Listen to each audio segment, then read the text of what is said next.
안녕하십니까. 맥체인 성경 읽기 신명기 24장, 시편 114편, 115편, 이사야 51장, 요한계시록 21장. 첫 번째, 신명기 24장, 긍휼과 공의를 실천하는 율법. 본문 이해에 도움이 되는 배경과 맥락을 소개합니다. 신명기 24장은 사회적 약자를 보호하고 공동체 안에서 정의와 긍휼을 실현하기 위한 실천적 규례들을 담고 있습니다. 이혼과 재혼에 대한 규정, 새로 결혼한 자의 병역 면제, 담보물 관리에 관한 자비의 원칙, 품꾼의 공정한 대우, 대물림되지 않은 책임 원칙, 그리고 고아와 과부, 나그네에 대한 배려 명령 등이 이어집니다. 이 모든 규정은 너는 애굽에서 종되었던 일을 기억하라는 과거의 은혜를 현재의 윤리로 확장하라는 하나님의 뜻에 기초합니다. 신명기 율법은 단순한 규율이 아니라 하나님의 자비와 공의를 재현하는 삶의 방식을 지시합니다. 본문의 중요 구절을 소개합니다. 신명기 24장 19절, 내가 밭에서 곡식을 벨 때 그 한 못을 밭에 잊어버렸거든 다시 가서 가져오지 말고 나그네와 고아와 과부를 위하여 남겨두라. 그리하면 내 하나님 여호와께서 내 손으로 하는 모든 일에 복을 내리시리라.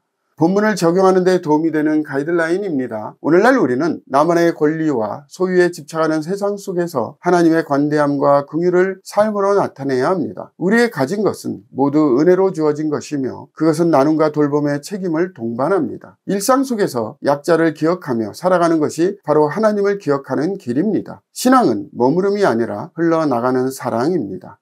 두 번째, 시편 114편, 115편, 하나님의 위엄과 참 하나님에 대한 찬양. 본문 이해에 도움이 되는 배경과 맥락을 소개합니다. 시편 114편은 출애굽 사건을 시적으로 묘사하며 자연마저 하나님의 임재 앞에 떨었던 위대한 구속 사건을 찬양합니다. 바다가 보고 도망하며 산들은 순양들같이 뛰놀며 작은 산들은 어린 양들같이 뛰었도다 는 표현은 하나님의 임재가 창조 세계를 다스리는 절대 주권자이심을 상징합니다. 시편 115편은 우상을 의지하는 자들과 하나님을 신뢰하는 자들의 극명한 차이를 대비하며 그들의 우상들은 은과 금이요 사람이 손으로 만든 것이라는 표현은 생명 없는 우상을 조소하며 살아계신 하나님을 경외하라고 촉구합니다. 이 시는 전적으로 하나님의 영광을 높이며 오직 우리 하나님은 하늘에 계셔서 원하시는 모든 것을 행하셨나이다 라고 고백합니다. 본문의 중요 구절을 소개합니다. 시편 115편 2절 3절, 어찌하여 문나라가 그들의 하나님이 이제 어디 있느냐 말하게 하리이까. 오직 우리 하나님은 하늘에 계셔서 원하시는 모든 것을 행하셨나이다.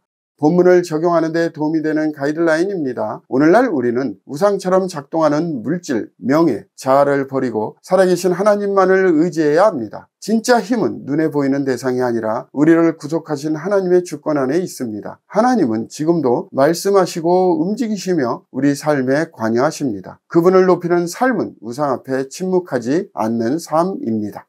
세 번째, 이사야 51장, 여호와의 위로와 구원의 확신. 본문 이해에 도움이 되는 배경과 맥락을 소개합니다. 이사야 51장은 바벨론 포로기에 낙담한 이스라엘을 향해 하나님의 위로와 구원의 확실성을 선포하는 메시지입니다. 너희를 떠낸 반석과 너희를 파낸 우묵한 구덩이를 생각하여 보라는 표현은 아브라함과 사라처럼 아무것도 없던 곳에서 시작된 하나님의 언약적 창조를 상기시키며 위로하시는 여호와라는 반복적 표현은 이스라엘 회복에 대한 확신을 강화합니다. 4절에서 6절은 하나님이 새 법을 세우시고 열방을 심판하실 것을 예언하고 7절에서 8절에서는 사람을 두려워하지 말고 하나님의 말씀을 신뢰하라는 권면이 주어집니다. 후반부는 출애굽과 창조 사건을 근거로 삼아 하나님의 능력과 보호하심에 대한 확신을 강조하며 너희의 위로자 여호와께서 모든 두려움을 잠재우실 것을 선포합니다. 본문의 중요 구절을 소개합니다. 이사야 51장 12절 13절, 이르시되 너희를 위로하시는 자는 나 곧 나이니라. 너는 어떠한 자이기에 죽을 사람을 두려워하며 풀같이 될 사람의 아들을 두려워하느냐. 하늘을 펴고 땅의 기초를 정하고 너를 지은 자 여호와를 어찌하여 잊어버렸느냐. 너를 멸하려고 준비하는 저 학대자의 분노를 어찌하여 항상 종일 두려워하느냐. 학대자의 분노가 어디 있느냐.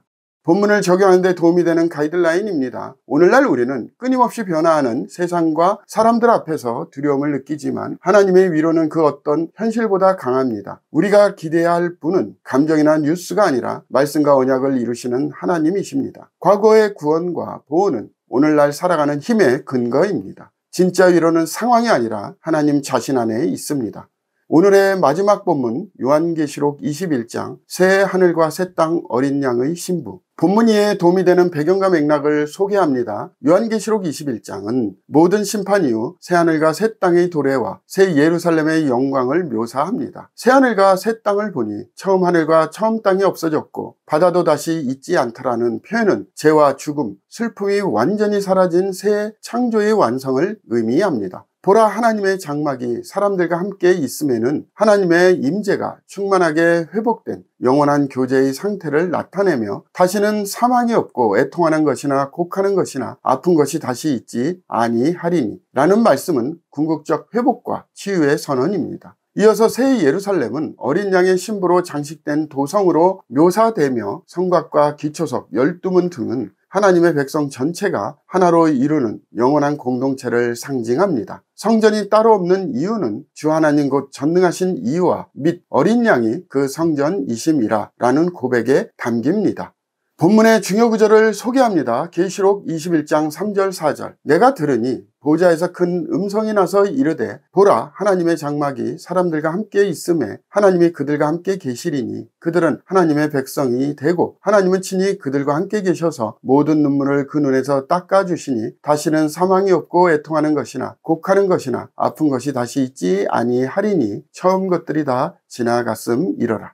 본문을 적용하는 데 도움이 되는 가이드라인입니다. 오늘날 우리는 고난과 눈물 가운데서도 새하늘과 새 땅을 소망하며 살아야 합니다. 하나님은 우리를 위해 영원한 처소를 예비하셨고 그것은 완전한 회복과 위로의 공간입니다. 이 소망은 단지 먼 미래가 아니라 오늘의 절망을 이기는 실제적인 능력입니다. 우리는 이미 새 예루살렘의 시민권을 가진 자들임을 명심해야 합니다. 감사합니다.